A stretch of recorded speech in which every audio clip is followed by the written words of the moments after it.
in the Western educational system that we have now, the whole idea of presenting an African view on human origins is usually avoided by the suggestion that ancient African views of human origins are mythological, legendary, folklore, and things of that nature. But when we really examine the culture that was established in ancient Egypt, we can see that this was more than legend, this was more than mythology. This was really an attempt to, when you're talking about what we know as, what we are commonly referred to as the Star of David, well, really in ancient Egypt, this was called the Star of Creation. And when you're looking at this star, what the Israelites call the Star of David, you're really talking about two inverted pyramids. And really the idea that this star represents is a principle that as above, so below. As in the heavens, so it is as well on earth. And when we're looking at the layout, when we're looking at the construction, when we're looking at the principles of how life was lived in ancient Egypt or ancient Kemet, this is a central philosophy that comes clear. All right. So for us to really go to Egypt and have clarity while we're there, it's kind of important that we kind of translate certain ideas, because really even our whole vocabulary that we use to even refer to Egypt, it distorts our ability to really fully recognize that which we're seeing. Most of the vocabulary that we use in reference to Egypt is a vocabulary that we have inherited from the Greeks. In the documentary, it talked about the invasions that took place in Egypt. The last people to invade Egypt were the Arabs, who came there in 640. And so when we go to Egypt next month, to a large degree, we're going to be seeing a large Arab presence, and they've been in Egypt from this particular date, 640 AD. All right, but before the Arabs predominated Egypt, you had the Romans.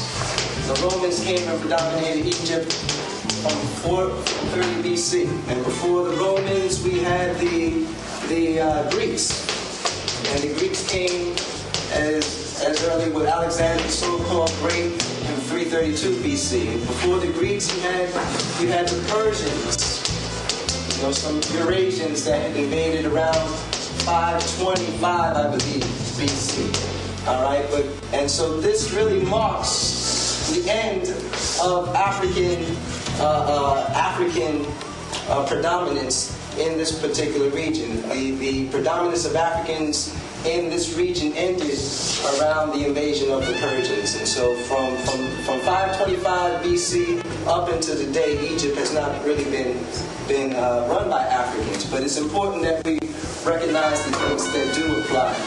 All right, and the oldest date that Egypt has to give us is the date 4240 BC or BCE, and this is the date that the ancient Egyptians established the calendar that we use today. The Roman calendar is really based upon the ancient Egyptian calendar. So if we were looking at today's date according to the ancient Egyptians, we're talking about the year 6247. 6247. Looking at the Kemetic worldview. Of course, this would be 2007 Rome. All right.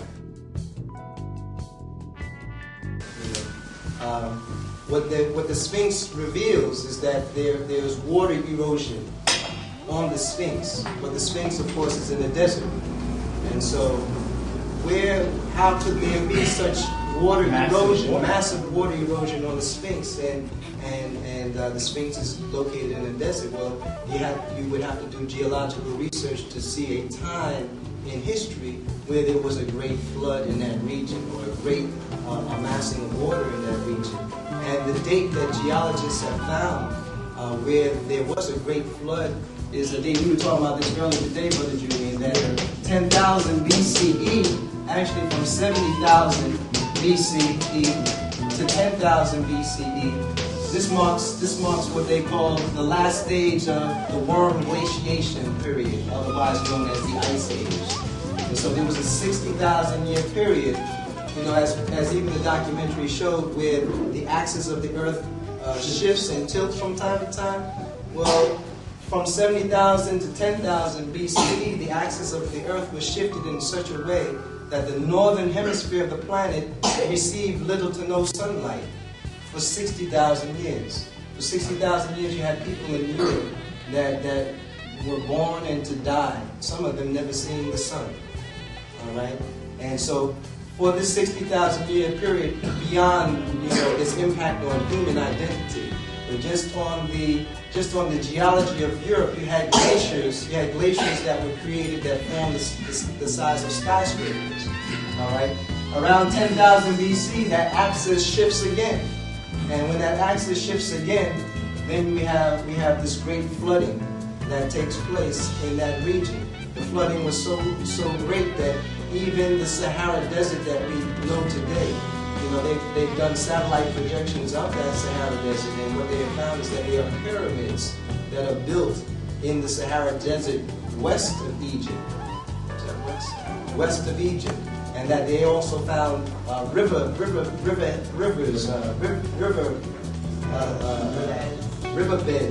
in that region as well.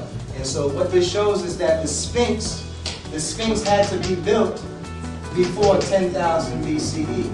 All right, and really, when you look at how, again, the way that the culture created itself, trying to put on Earth phenomena that replicated that which was taking place in the heavens, you would have to ask, when would they build the Sphinx? Well, the Sphinx is, of course, it's a lion body with a human head, and astrologically, it really points to the time of the Earth where we talk about the Leo age, or the Leo age. Right now we are in the Piscean, we are in the age of Aquarius now. We just left the 2,000 year period, that was the Piscean age. Well, when was the last time that the Earth was in the Leo age prior to this flood? We're really talking about somewhere around 24,000 BC. So this is often, or some of the newer research is suggesting that that's actually the date that the Sphinx was built, around 24,000 BCE, which would really push the dates back on the founding and the origination of that Kemetic or Egyptian culture to 24,000 BC. All right. What happens with the Europeans is that they're trying to make the dates line up with Mesopotamia. Right. That as well. All right. And so, but to really talk about Egypt, we really should be operating from an indigenous language. We should really try to capture the indigenous language, and the language actually helps us clarify that which we see in Egypt. That the language that we use, when we say the word Egypt, we're really speaking Greek. That the Greeks really named Egypt, and the Greeks really named the language or retranslated the language to what we commonly refer to the language. What do we call the language of Egypt today? The written language, you know it. It is called.